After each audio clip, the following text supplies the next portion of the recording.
তাজু ভাই 2.0, যার follower 1 million মাত্র 6 দিনের ব্যবধানে। এন্ড এখানে দেখতেছেন we suspend your page, this is because, মানে এটার কারণ তাজু ভাই 2.0 গো এগেইনস্ট আওয়ার কমিউনিটি স্ট্যান্ডার্ড, মানে তাদের ফেসবুকের যে কমিউনিটি আছে সেটার বিরুদ্ধে গেছে, এটা হচ্ছে কারণ। এখানে কোনো কপিরাইট নাই, কোনো ইস্যুজ নাই। আপনি কথা বলেন, আপনি করবেন কি? আমি আর এইসব চালাবো না, আমি চালাইতে পারবো না, আমার পক্ষে এইসব চালানো অসম্ভব। এই পেজটি তাজু ভাই 2.0 কে উপহার দেওয়া হয়েছে। আজ থেকে এই পেজের মালিক তাজু ভাই। 5 এপ্রিল 2026।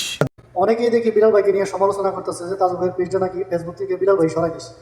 যদি বিলাল ভাই সরাই দিত তাহলে বিলাল ভাইয়ের গড়া পেজ, যেটার মধ্যে কন্টেন্ট মনিটেশন আছে, সেটা তাজু ভাইকে গিফট করে দিছে।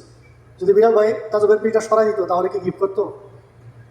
দেখেন, বিলাল ভাই অনেক মহৎ লোক, এর আগেও অনেক গরিব দুঃখী মানুষের পাশে দাঁড়াইছে, অনেক অসহায় পরিবারকে সহযোগিতা করছে। এরকম একটা লোককে সমালোচনা করার আগে অবশ্যই চিন্তাধারা করে যাচাই বাছাই করে সমালোচনা করার দরকার। শুধুমাত্র ফলোয়ার বাড়ানোর জন্য, লাইক কমেন্ট পাওয়ার জন্য একজন ভালো মানুষকে সমালোচনা করে এভাবে খারাপ করে দিবেন না।